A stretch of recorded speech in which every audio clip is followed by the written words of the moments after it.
Hello बच्चों, कैसे हो? बढ़िया। कल बच्चों मैं वीडियो नहीं डाल पाया क्योंकि थकान ज़्यादा हो गई थी एंड तो टाइम भी नहीं मिला है ना, इसलिए मैं शूट नहीं कर पाया।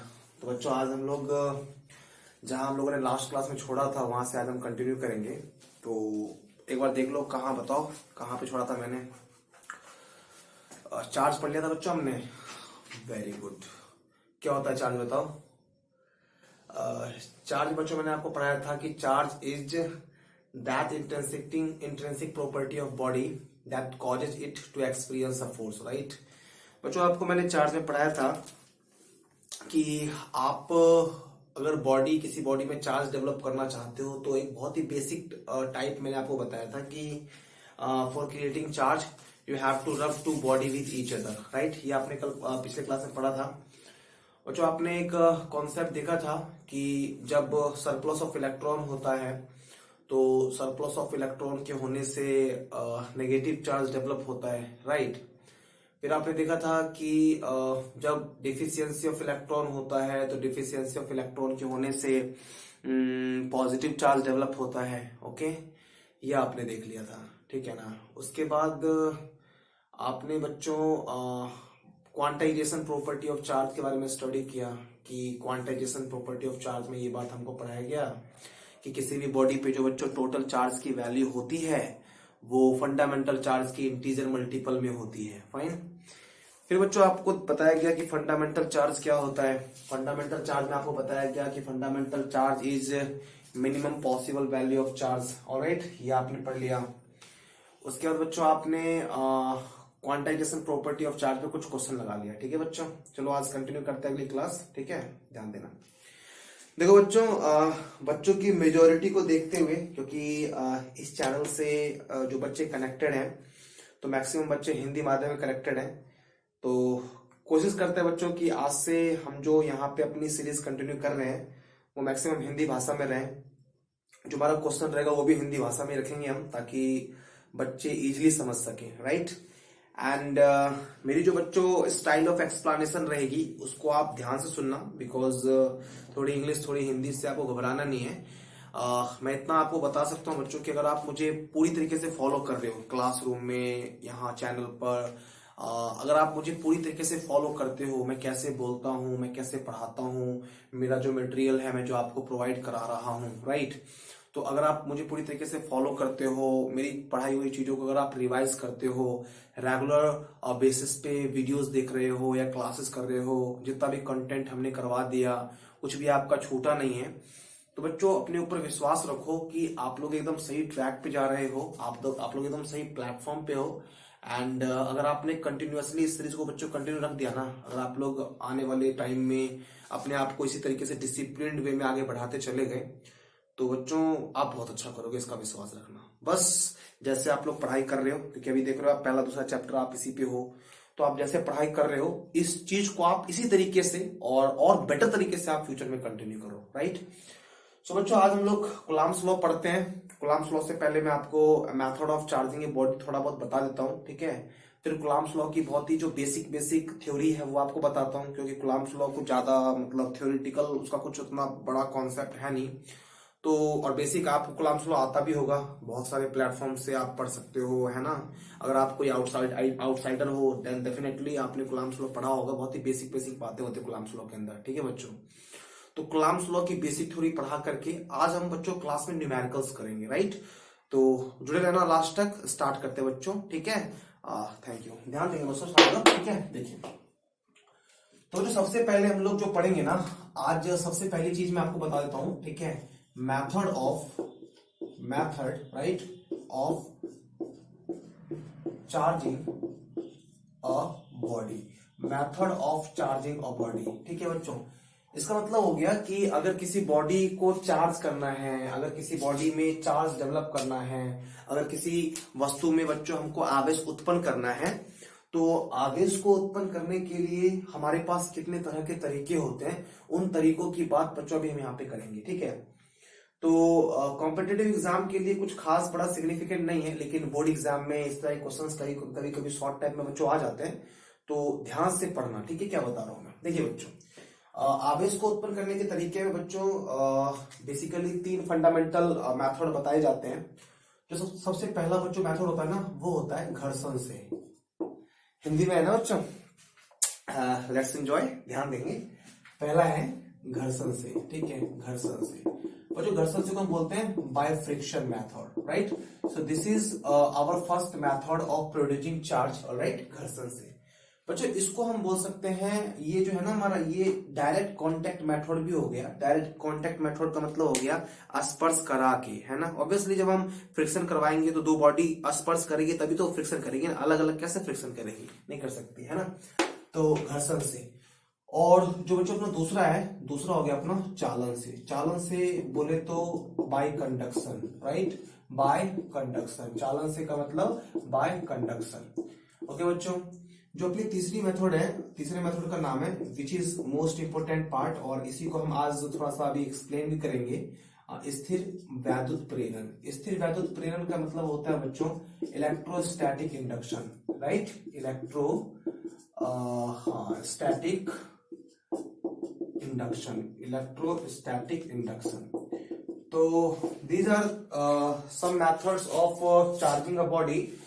You have to keep all this method in your mind. First one is by friction, second one is by conduction, and the third one is by electrostatic induction. Alright बच्चों, तो ये 3 विधियां होती है किसी बॉडी में चार्ज को उत्पन्न करने की बच्चों, ठीक है।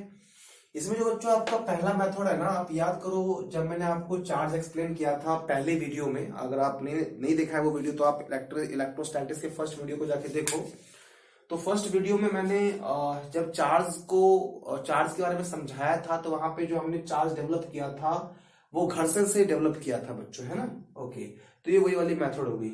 चालन से में जैसे आप मोबाइल की बैटरी चार्ज करते हो, बैटरी को आप चार्ज देते हो, राइट, तो चार्जर से आप चार्ज करते हो, तो वो जो उस तरह के मेथड्स हो गए ना, वो हो गई चालन से। तो ये भी कुछ खास नहीं है, बट बच्चों आने वाले चैप्टर्स में एंड इस चैप्टर में इस जो हमारा ये जो पॉइंट है ना, इसकी काफी ज्यादा सिग्निफिकेंट होने वाली है, एंड ये काफी ज्यादा इंपॉर्टेंट पॉइंट है, इसको आप स्किप नहीं कर सकते। तो चलिए बच्चों, आपको ये 3 मेथड्स बस ऐसे याद रखने, ये 3 तरीका होता है, ठीक है। उसके बाद आप इन तरीकों में इसको आप इसकी डेफिनेशन को और इसकी जो कॉन्सेप्ट है, इसका जो अंडरस्टैंडिंग है ना क्लैरिटी के साथ, वो आपको दिमाग में रखना है, ठीक है। तो मिटाते हैं बच्चों इसको, ठीक है, और उसके बाद समझते हैं कि अपना स्थिर वैद्युत प्रेरण क्या होता है ना बच्चों। मिटाता हूं, ठीक है, देखो मिटा देते हैं। तो basically right now you have seen that there are 3 different method of charging a body, and you have seen all the part, and we are going to discuss right now the part of electrostatic induction, guys. Fine. So topic बच्चों अलग से आप बना देना, हिंदी में लिख देता हूं, स्थिर, ओके, स्थिर वैद्युत प्रेरण, स्थिर वैद्युत प्रेरण। बच्चों एकदम एक्स्ट्रा की बातें इसलिए नहीं करता क्योंकि काम की बातें करते हैं तो वीडियो लंबी हो जाती है। अगर मैं थोड़ा एक्स्ट्रा की बातें करूं तो वीडियो और भी लंबी हो जाएगी, तो बहुत तरह की प्रॉब्लम होती है ना। तो एकदम ध्यान से पढ़ो बच्चों, स्थिर वैद्युत प्रेरण, ठीक है, क्या होता है ये ध्यान देना बच्चों। ये जो होता है ना ये तरीका, इसको आप बोल सकते हो without contact method. Without contact method का मतलब हो गया कि आप किसी बॉडी में चार्ज डेवलप करना चाह रहे हो, ठीक है, और आप जो चार्ज डेवलप बच्चों करना चाह रहे हो ना, तो आप जिस बॉडी में चार्ज डेवलप करना चाह रहे हो ना, उस बॉडी को आप टच नहीं करोगे, बिल्कुल टच नहीं करोगे, बिल्कुल भी उसको स्पर्श नहीं करोगे। तो वो जो तरीका होगा ना without any contact, that method is going to be what, electrostatic induction, स्थिर वैद्युत प्रेरण। तो बच्चों ये स्थिर वैद्युत प्रेरण क्या होता है, ठीक है, इसको अपन डिफाइन करेंगे, और कैसे करेंगे बच्चों थोड़ा सा इसको ध्यान से देखना आप लोग, ठीक है, ध्यान दो। देखिए बच्चों मैं आपको बता दूं यहाँ पे कि ये जो मेथड होता है ना, ये मेथड होता है सिग्निफिकेंट चालक के लिए। मतलब कई तरह के मटेरियल होते हैं ना हमारे पास, एक होता है चालक, एक होता है कुचालक, अर्धचालक, ठीक है। तो जो चालक बॉडी है ना, कोई ऐसा पदार्थ जो चालक है, जैसे लोहा या और कोई ऐसा मटेरियल जो कंडक्टर है, ठीक है, तो ऐसे बॉडीज में अगर हमको आवेश उत्पन्न करना है, ऐसे बॉडी के लिए ही ये तरीका यूज किया जाता है। ठीक है, अगर आप ये सोच रहे हो कि कुचालक के लिए मैं स्थिर वैद्युत प्रेरण लगा दूंगा, कुचालक कोई पदार्थ है और कुचालक पदार्थ में मैं स्थिर वैद्युत प्रेरण का यूज करके आवेश उत्पन्न कर दूंगा, तो ऐसा पॉसिबल नहीं है। तो बेसिकली सबसे पहली चीज आपको ये दिमाग में रखनी है कि स्थिर वैद्युत प्रेरण क्रिया के द्वारा जो आवेश उत्पन्न किया जाता है, क्या वो हर एक तरह की बॉडी में किया जाता है? बिल्कुल नहीं बच्चों।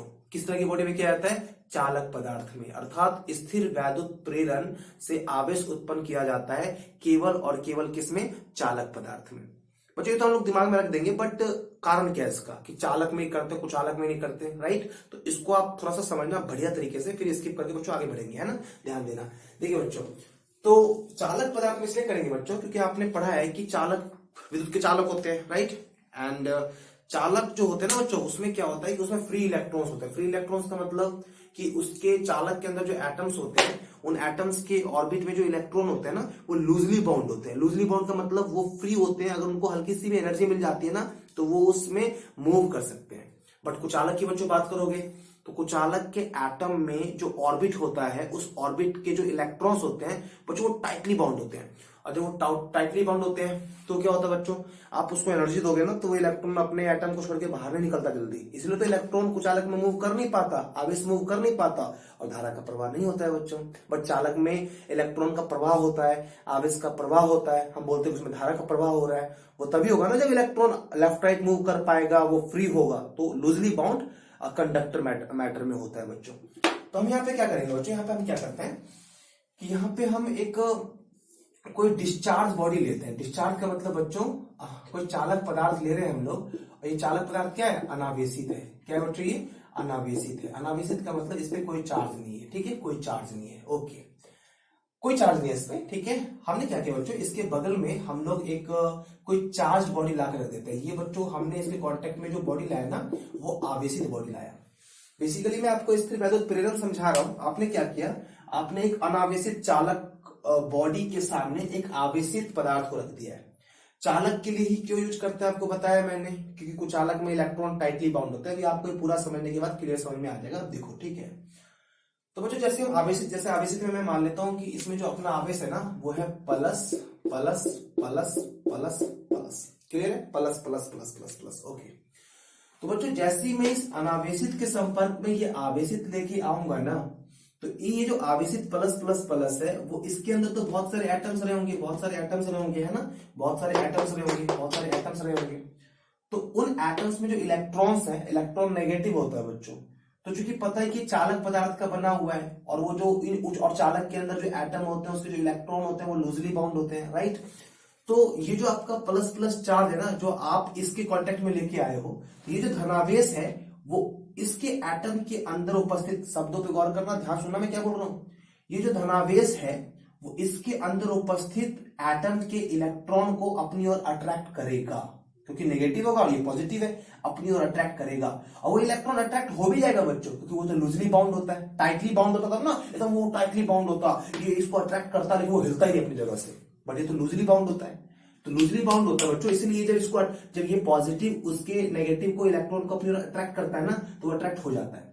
तो फलतः बच्चों होता क्या है कि जितने भी इसके अंदर एटम्स है ना, उसके इलेक्ट्रॉन यहाँ पे कलेक्ट हो जाते हैं, यहाँ पे कलेक्ट हो जाते हैं, यहाँ पे कलेक्ट हो जाते हैं। यहाँ के जो एटम्स हैं, उसके भी इलेक्ट्रॉन उधर चले जाते हैं। तो बच्चों नॉर्मल सी बात है, you have concept about it, कि जब यहाँ के एटम के इलेक्ट्रॉन भी वहां चले जाएंगे, तो यहाँ पे इलेक्ट्रॉन की कमी हो जाएगी, राइट? यहाँ पे इलेक्ट्रॉन की कमी हो जाएगी, डिफिशियंसी हो जाएगी बच्चों इलेक्ट्रॉन की।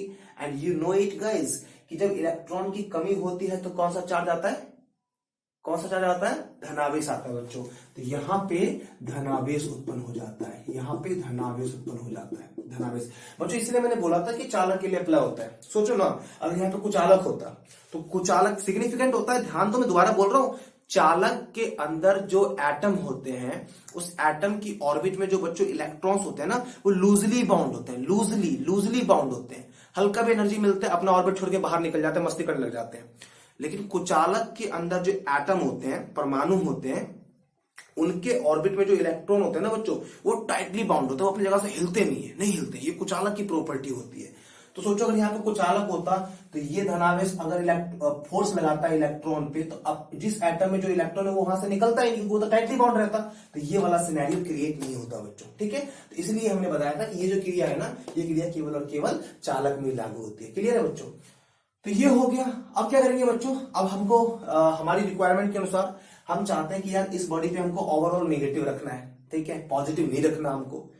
तो हम क्या करेंगे बच्चों, हमको नेगेटिव रखना है, पॉजिटिव नहीं रखना ना, तो जो चीज हमको नहीं रखना है वहां से हम ग्राउंडिंग कर देंगे। ग्राउंडिंग मतलब आपने घरों में सुना होगा क्या बोलते हैं उसको, अर्थिंग, राइट, उसको हम अर्थ से कनेक्ट कर देते हैं। जैसे हम अर्थ से बच्चों कनेक्ट कर देते हैं तो ये सारा का सारा आवेश कहां चला जाता है, ग्राउंड में चला जाता है, और फाइनली क्या रह जाता है इसके ऊपर, नेगेटिव रह जाता है, राइट।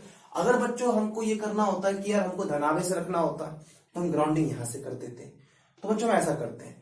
तो ये जो संपूर्ण क्रिया है ना बच्चों, ये जो संपूर्ण घटना है, ये जो संपूर्ण घटना है, इस संपूर्ण घटना को हम लोग क्या कहते हैं, स्थिर वैद्युत प्रेरण कहते हैं। क्लियर है बच्चों? उम्मीद कर रहा हूं आप समझ गए होंगे स्थिर वैद्युत प्रेरण क्या होता है। ठीक है, स्थिर वैद्युत प्रेरण आपके समझ में आ गया होगा। अगर बच्चों डेफिनेशन हमको लिखना होगा, किसी को डेफिनेशन लिखना हो, राइट, डेफिनेशन हम ऐसे बोल सकते हैं, सुन के अगर आप नोट बनाना चाहते हैं तो बना लेना वीडियो पॉज करके, कि जब किसी अनावेशित चालक के संपर्क में, अनावेशित ही है, ठीक है, जब किसी अनावेशित चालक के संपर्क में आवेशित चालक को लाया जाता है, तो ये निकट वाला भाग है, दूर वाला भाग है, तो निकटवर्ती श्रेणी में ऑपोजिट प्लस का ऑपोजिट माइनस होगा, जिसको हम विजातीय बोलेंगे।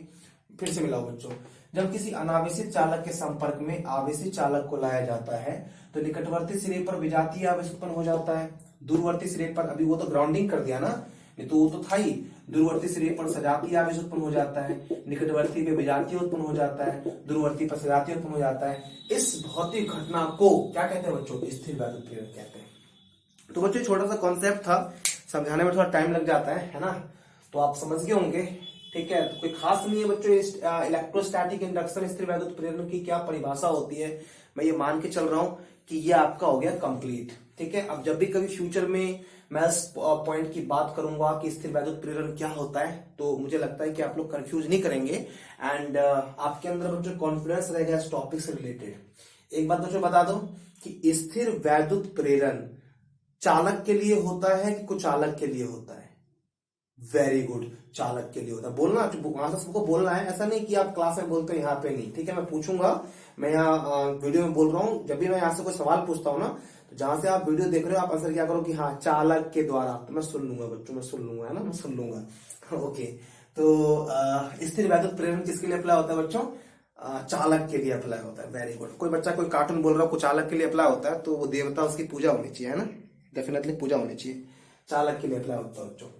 तो ठीक है, ये समझ में बच्चों आगे आपको मिटाता हूं इसको। ठीक है, मिटा देते हैं। देखिए, तो ये था आपका एक मेथड, how to produce, how to develop a charge in a body. This is one of the method, right. Okay बच्चों, अब हम लोग कूलम्ब्स लॉ स्टार्ट करते हैं थोड़ा सा, और कूलम्ब्स लॉ बहुत ही बेसिक तरीके से पढ़ेंगे क्योंकि काफी सिंपल टॉपिक है एंड कुछ ज्यादा खास है नहीं।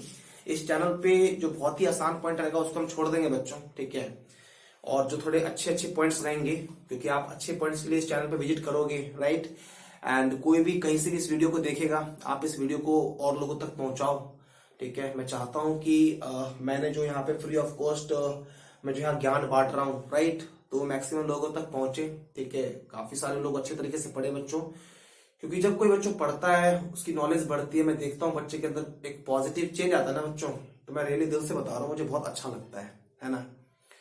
और जब मैं ये देखता हूँ कि बच्चा 11th-12th में पढ़ रहा है, ठीक है, माँ बाप पैसा खर्च कर रहे हैं, क्लास आ रहा है ना, हीरो पानी कर रहा है, लड़कियां हैं मस्ती कर रही है, पढ़ाई पे उसका ध्यान नहीं है और वो बिल्कुल भी सीरियस नहीं है अपनी पढ़ाई के प्रति, तो कसम से मुझे बहुत अंदर से गुस्सा आता है।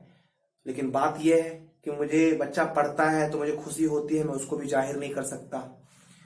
नहीं पढ़ता है, मुझे गुस्सा आता है, मैं उसको भी जाहिर नहीं कर सकता। तो जो ये मेरे को गुस्सा आता है या मुझे खुशी होती है, मेरे लिए टेम्पोरली हो गया, लेकिन आपकी लाइफ बर्बाद हो जाएगी अगर आप नहीं पढ़ोगे बढ़िया से तो। और इसलिए विशेष कुछ नहीं कहना, आप अच्छे बच्चे हो, इसलिए मैं उम्मीद करूंगा कि आप बढ़िया से पढ़ोगे। ठीक है, तो एकदम टाइम बांध लो कि प्रत्येक दिन सर का वीडियो इस टाइम में देखना है, कुछ भी नया पॉइंट लगेगा उसको नोट करना है। ठीक है, अगर आपको लगता है कि यार ये पॉइंट आप पहले से पढ़ चुके हो तो आप इसको एज अ रिवीजन लो, राइट, रिवीजन लो। एंड बच्चों मेरे कांटेक्ट में बने रहो, राइट। मैं जैसे बोलता हूं, जैसे करता हूं, जैसे पढ़ाता हूं, जैसे जो करता हूं, न्यूमेरिकल्स, थ्योरी, एवरीथिंग जो मैं कर रहा हूं ना, आप मुझे कंप्लीट फॉलो करो, थोड़ी थोड़ी मेहनत करो बच्चों। आप रियलाइज नहीं करोगे कि आपका फिजिक्स में क्या लेवल हो जाएगा, ठीक है। ग्रेजुअली इतना अच्छा लेवल हो जाएगा ना कि फिर कोई कॉम्पिटेटिव एग्जाम आपके लिए काफी सिंपल हो जाएगा, ठीक है। तो कुलाम्स लॉ काफी इजी थ्योरी है, बहुत ही बेसिक बात बता करके कुलाम्स लॉ बच्चों ऑसम ऑसम से न्यूमेरिकल्स हम आज करेंगे और उसके बाद ये वीडियो फिनिश करेंगे, ठीक है।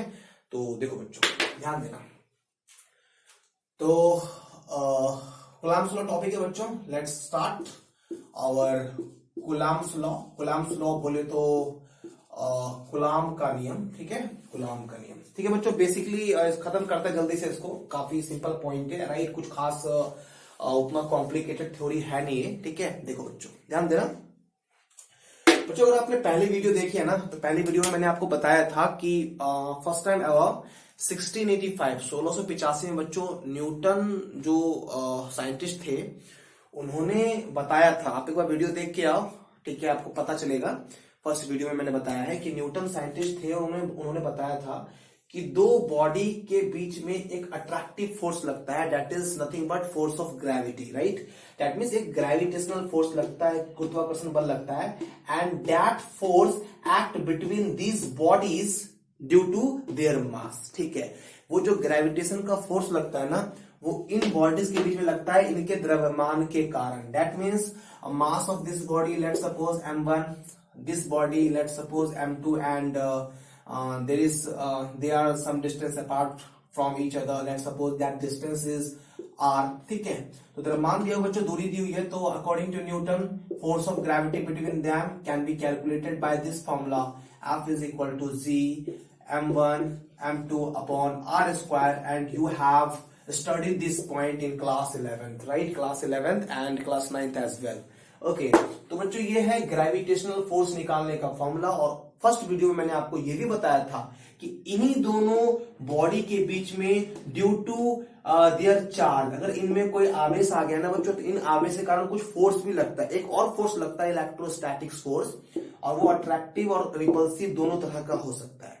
तो बच्चों वो जो इलेक्ट्रोस्टैटिक फोर्स होता है ना, सुन लो, दो बॉडी जिनमें चार्ज है, जैसे ये बॉडी है, ठीक है, इसके पास कुछ आवेश है, ये बॉडी है, ये बॉडी है, इसके पास कुछ आवेश है। तो बच्चों मैं बोलूंगा कि ब्लैक वाली बॉडी के पास अगर प्लस है, इसके पास माइनस है, तो दोनों के पास चार्ज है ना, तो इनके बीच लगेगा फोर्स ऑफ अट्रैक्शन। विजातीय आवेशों में आकर्षण होता है, फोर्स ऑफ अट्रैक्शन, आकर्षण बल लगेगा।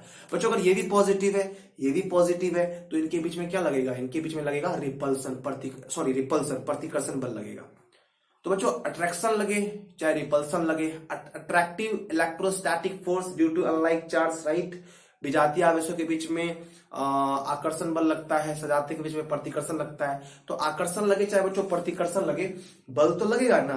तो वो जो बल होता है ना electrostatic force due to charge, वो जो फोर्स होता है मास के कारण लगने वाला gravitational force by this formula suggested by Newton, ठीक है। और इनके अंदर जो आवेश है ना, उस आवेश के कारण लगने वाला जो इलेक्ट्रोस्टैटिक फोर्स है, उस फोर्स के वैल्यू को कैलकुलेट करने के लिए बच्चों ये नियम दिया जाता है, कुलाम्स लॉ।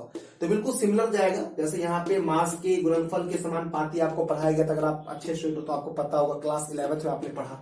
तो यहाँ पे वैसे होगा द्रव्यमान गुणनफल के समानुपाती, बीच की दूरी के वर्ग के समानुपाती, वहां भी सेम सीन हो जाएगा। तो बच्चों देखो यहाँ पे जल्दी से डिफाइन करते हैं, देखो देखो देखो देखो देखो देखो, ध्यान देना, ओके। देखना बच्चों मैं क्या बोल रहा हूँ, ठीक है। कुलाम्स लॉ में क्या बोला गया, ध्यान देंगे बच्चों। कुलाम्स लॉ में बोला गया, ठीक है, ये अपना पहला चार्ज है, let's suppose charge of this point charge है बच्चों, स्थिर बिंदु आवेश है। ये अपना दूसरा चार्ज है, let's suppose charge is Q2, and इनके बीच की जो बच्चों डिस्टेंस है ना, वो डिस्टेंस में मान लेता हूं कि यार वो डिस्टेंस है बच्चों r। डिस्टेंस कितनी है, r, और ये एयर में रखा हुआ है। क्या रखा हुआ है, एयर में। बच्चों आप देखोगे कि दो आवेशों के बीच जो लगने वाला बल है ना, वो इस बात पे भी डिपेंड करता है कि वो किस माध्यम में रखा गया है। चैप्टर में आगे बढ़ो, क्वेश्चंस की हेल्प से मैं आपको जबरदस्त तरीके से समझाऊंगा, न्यूमेरिकल की हेल्प से। अभी आप ये देखो कि आवेश है और कहाँ रखा हुआ है, एयर में, और उनके बीच कुछ दूरी है। ऑब्वियसली बच्चों ये प्लस आवेश है, ये Q1 जो है ये प्लस है कि माइनस है, हमें नहीं पता। Q2 है, ये प्लस है या माइनस है, हमें नहीं पता। कोई बोल दे कि यार ये प्लस है और ये भी प्लस है, तो हमें पता है कि रिपल्सन लगेगा, प्रतिकर्षण लगेगा। कोई बोल दे यार ये प्लस है, ये माइनस है, तो आकर्षण लगेगा, बट आकर्षण लगे चाहे प्रतिकर्षण लगे, बल तो लगेगा ना यार। तो वो बल का मान हम कैसे निकालेंगे, इसी के लिए हम लोग पढ़ते हैं बच्चों कुलाम्ब्स लॉ। तो कुलाम नाम के वैज्ञानिक ने बच्चों क्या कहा था, आप देखो, ठीक है, ध्यान दो बच्चों। कुलाम नाम के साइंटिस्ट ने कहा था कि फोर्स ऑफ अट्रैक्शन और force of repulsion between 2 point stationary charge, right.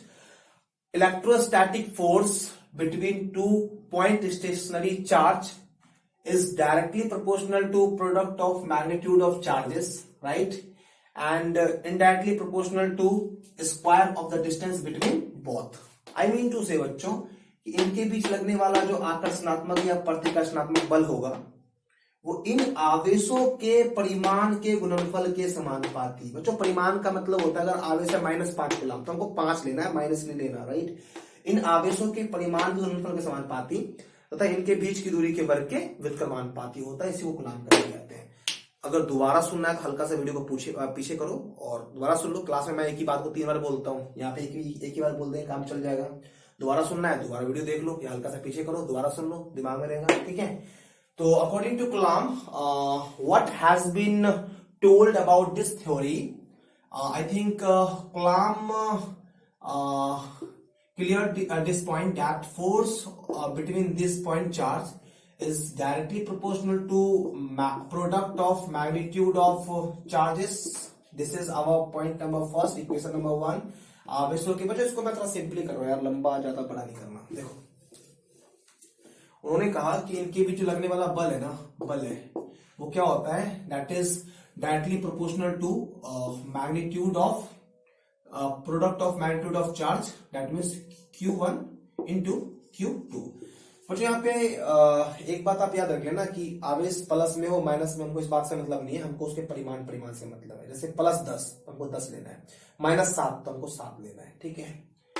Equation number 1 and second point is electrostatic force between two point charge is inversely proportional to square of the distance, right. बीच की दूरी के वर्ग के व्युत्क्रमानुपाती होता है, that means F is 1/r²। Equation number 2, okay. Common सी बात है बच्चों, साथ में लिख दूंगा मैं इसको, तो दोनों समीकरण को साथ में लिखने पर, तो after writing these equation together we will get Q1 Q2 upon r²। बच्चों अगर आपको लग रहा है ना कि आप ये थ्योरी जानते हो एंड तो आप रिवीजन के लिए देख सकते हो, और नहीं आपको लगता है कि यार मतलब ये काफी अच्छे से जानते हो, रिवीजन की यहाँ पे आपको ज्यादा नीड नहीं है, तो आप थोड़ा स्किप करके वीडियो में थोड़ा आगे निकल जाना। जब जहां से मैं इसका क्वेश्चन स्टार्ट करूंगा ना, आप वहां से इसको देखो, ठीक है, जिससे आपका टाइम भी बच जाएगा, ठीक है। तो कोई दिक्कत नहीं है बच्चों, अगर आपने नहीं पढ़ा तो आप देखो, तो आप थोड़ा सा वीडियो को आगे बढ़ाओ और न्यूमेरिकल जहां से शुरू हो रहा है ना, आप वहां से कंटिन्यू करके देख लेना, तो आपके लिए बेटर रहेगा। ध्यान दो। तो बच्चों आपको पता है प्रोपोर्शनल का साइन हटाता हूं तो मैं यहाँ पे कांस्टेंट लगाता हूं, तो is equal to constant we will use here k Q1 Q2 बटा व्हाट r², ठीक है बच्चों, ये हमने कर दिया। बच्चों यहाँ पे कूलम के लॉ में बहुत सारी बातें बोलने के लिए, अगर मैं कंप्लीट कूलम्स लॉ पढ़ाऊं क्या होता है, electrostatics force between two charge depends on how many factors, if we discuss all that point one by one, then it will take so many hours, actually I think so don't worry guys, बहुत ही आसान topic है, आपको उतना परेशान नहीं होना। अगर आप इसके बेसिक को पढ़ के भी न्यूमेरिकल्स पे स्ट्राइक करते हो ना, तो सारे सवाल बच्चों कर लोगे, ट्रस्ट में, राइट। मैं सिखा दूंगा आपको, ठीक है। देखो यहाँ पे तो बेसिकली 3 बातों पे इनके बीच लगने वाला जो फोर्स होता है ना, वो 3 बातों पे डिपेंड करता है, इनके आवेश के परिमाण के गुणनफल पे, दूरी पे, और किस माध्यम में रखा हुआ है वो। तो आवेश का परिमाण वो तो पहला बना दिया, दूरी हमने बना दिया, और बच्चों जो कांस्टेंट किया है ना, ये माध्यम की प्रॉपर्टी लेके आएगा कि किस माध्यम में रखा हुआ है। तो here constant K is equal to 1/4πε0, ये सजेस्ट किया था कूलम नाम के साइंटिस्ट ने। एंड इसकी जो बच्चों न्यूमेरिकल वैल्यू बताई गई ना, वो बताई गई 9 × 10⁻⁹।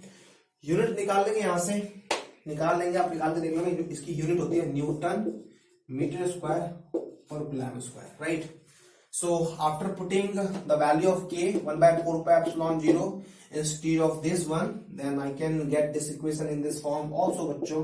मैं बोल दूंगा f is equal to 1 by 4 pi epsilon naught into q1 q2 upon r square. बच्चों यहाँ पे एप्सिलॉन नॉट को हम परमिटिविटी ऑफ मीडियम बोलते हैं. ये मीडियम की एक प्रॉपर्टी होती है, राइट. तो ये जो मीडियम की एक प्रॉपर्टी होती है परमिटिविटी, इसकी मैं एक सेपरेट वीडियो बना दूंगा अलग से, जिससे आप इसको बेटर वे में समझ पाओ. अभी के लिए याद रखो कि इसको हम विद्युतशीलता बोलते हैं और ये एक माध्यम का गुण होता है. ठीक है. इस पूरे सेट का मान क्या होता है, इस बार एग्जाम में, बिहार बोर्ड के एग्जाम में ये सवाल आया था. यही ऑब्जेक्टिव सेम कि इसका मान क्या होता है, आप देखना. तो ये होता है बच्चों. इस पूरे का मात्रक क्या होता है, इस पूरे का मात्रक ये होता है बच्चों. क्लियर है. ओके. तो this is very basic formula suggested by great scientist Kalam, that by using this formula f is equal to 1 by 4 pi epsilon naught q1 into q2 upon r square, we can calculate electrostatic force between 2 point stationary charge. Alright बच्चों, तो बहुत आसान बात है, आप इसको याद रख लेंगे.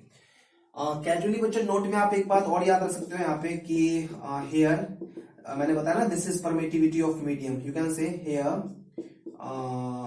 Epsilon not is right permittivity